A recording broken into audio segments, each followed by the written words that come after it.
우리 그 청취자들께서나 국민들께서 왜 도대체 검찰은 나경원 원내대표를 수사하지 않는가. 사실 제가 9월 16일부터 지금까지 무려 4번이나 고발을 해놨거든요. 따님, 아드님의 입시 비리 의혹, 성적 비리 의혹, 그다음에 최근에 스페셜올림픽 코리아에 대한 부당한 특혜와 예산 부정 지원 의혹 굉장히 심각합니다. 근데 정말 54일 동안 아무런 연락도 수사도 안 하다가 고발한 지 54일 됐어요. 예, 그러니까 너무나 그 유시민 장관, 이사장과 한겨레 고소 사건에 대해서는 사실 부당하다 싶을 정도로 예, 득달같이 수사를 하고 뭐 특수부에 배당을 하고 이미 고발인 장관조사 하고 있거든요. 근데 저희는 54일 동안 한 번도 연락도 없다가 이제서 연락이 와서 오늘 드디어 오후 1시 반에 고발인을 하게 됐는데 예, 국민들께서 또 우리 청취자들께서 정말 많이 응원해 주셨거든요. 수사를 촉구해 주셨고 고발인 조사 받으러 가십니까? 예, 제가 직접 받으러 가는데 공부를 많이 예? 검찰 조사를 많이 받으셨습니까? 그러니까 피고발인으로도 많이 받았는데 고발인으로도 많이 받으니까 가끔 정신이 왔다 갔다 할 때가 있습니다. 제가 이번에는 어느 자격으로 그러니까 제가 취소를 당하러 가는 건가 아니면 예. 이명박 박근혜 정권 때 다 합쳐서 한 50번 정도는 간 것 같아요. 검찰청을. 예. 그런데도 이렇게 무사하신 걸 보면 용하십니다. 그러니까요. 예. 근데 한번 이제 08년도에는 한번 이제 징역 갔다 왔죠. 그 광우병 촉구를 하고. 그래서 가장 핵심적인 혐의만 딱 일부만 브리핑 해드렸습니까? 아니요. 예. 그거는 이미 언론에 많이 나와 있기 때문에. 아니, 하나만. 따님의 성적 비리 관련해서 무려 8번을 고쳤는데 성적을 10단계를 급상시킨 것까지 있습니다. 이건 뭐 입시 성적 비리가 아니면 설명이 어렵고요. 자. 스페셜 코리아에 자기가 회장일 때 2015년 가장 권세가 넘칠 때 박근혜 정권에서 무려 13억을 예산을 지원해줬는데 법인화를 지원한다는 명분이거든요. 스페셜 코리아. 그런데 이미 법인이었어요. 검찰이 이거 수사 안 하면 말도 안 되는 직무유기가 됩니다. 알겠습니다. 네. 왜냐하면 고발인을 저희가 인터뷰하면 나경원 원내대표도 또 인터뷰해야 되는 시간이. 아니 인터뷰 꼭 해주십시오. 요청하시면. 물론 할 그리고 제가 고소한다고 해놓고 고소도 안 하고 하지 있어요. 않을 것 같아서 제가 하는 말이에요. 예. 예, 그러니까 그리고 검찰이 이거 수사할까요? 제대로 안 할 것 같이 걱정인데 오늘 고발인도 가면서 자료를 엄청 낼 겁니다. 이렇게 피켓도 하나 갖다 드리고요. 이렇게 온 국민의 열망이 담겨 있는 피켓도 보이나요? 알겠습니다. 오늘 여기까지 하겠습니다. 예. 자. 다음 주에는 5차 고발도 합니다. 홍신학원 사학비리 건으로요. 나경원 인가의 홍신학원 사학비리 40년 가까이 임대료를 불법적으로 특혜를 줬습니다. 나경원 의원 동생에게. 민생경제연구소의 안진걸 소장. 사학비리 숫자가 우리보다 많은 나라도 있습니다. 그런 나라는 뭐 미국이나 일본처럼 우리보다 인구가 훨씬 좀 많은 편이고 대체로 OECD 국가 평균으로 따지면 한 10만 명당 1명 정도로 뽑습니다. 그러니까 국회의원 한 명이 10만 명을 대표하는 건데요. 우리나라 인구가 5천만이 좀 넘으니까 만약에 10만 명당 1명의 국회의원 뽑으면 우리도 한 500명 이상을 뽑아야 됩니다. 500명 정도가 적정 수군요. 네, 그게 뭐 대체로는 합의하고 있는 적정 수치라고 봅니다. 그렇군요. 네. 자, 김용남 기자. 그런데 나경원 자유한국당 원내대표는 의원 정수 확대 합의해 준 일이 없다 이렇게 주장하고 있는데 어느 게 맞는 얘기입니까? 그게 그 심상정 정의당 대표가 한 말에 대한 그 오해에서 좀 비롯된 해프닝인 것으로 좀 보입니다.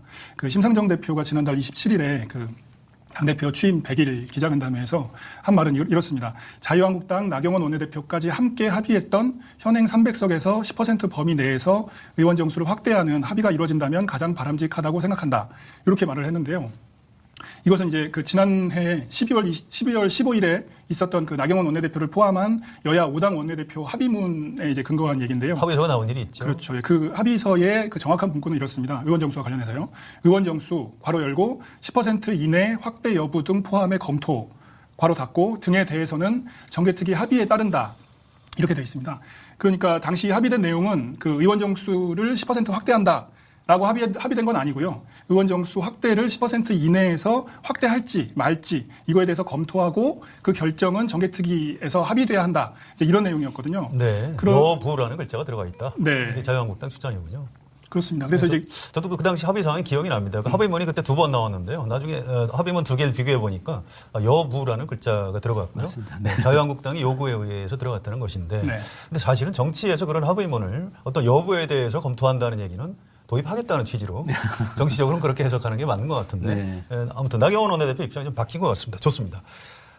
심상정 정의당 대표가 이제 의원 정수 확대까지 들고 나온 이유는 지금 패스트트랙에 올라가 있는 선거법 개정 그 중에서도 연동형 비례대표제를 어떻게든 관철시키기 위해서 이런 측면이 있는 것 같은데요. 네. 자, 우리가 좀 복습을 해볼 필요가 있는 것 같습니다. 김규남 기자, 네. 지금 패스트트랙에 올라가 있는 선거법안의 내용, 특히 연동형 비례대표제 에 대해서 좀 간략히 설명을 부탁드립니다. 예, 그 이번 그 선거법 개정안의 핵심 내용은 크게 2가지입니다. 하나는 그 지역구와 비례대표 의석수의 비율이고요. 다른 하나는 연동형 방식이 도입됐다는 겁니다. 그 먼저 의석수 비율 조정과 관련해서 말씀을 드리면요. 그 현재 우리나라 국회의원 의석수는 총 300석 그 중에 지역구 의석이 253석이고 비례대표 의석수는 47석입니다. 이걸 비율로 보면 그 지역구 대 비례대표 비율이 5.3대 1인데요. 네. 이게 비례대표에 비해서 거대 양당에 유리한 그 지역구 의석수가 무려 5배나 넘게 많은 것이죠. 그래서 이건 차이가 너무 크니까 3대 1로 그 격차를 줄이자. 그래서 지역구는 현행보다 28석을 줄여서 225석으로 하고 비례대표는 그만큼 늘려서 75석으로 하자. 이게 이번 선거법 개정안의 첫 번째 주요 내용이고요.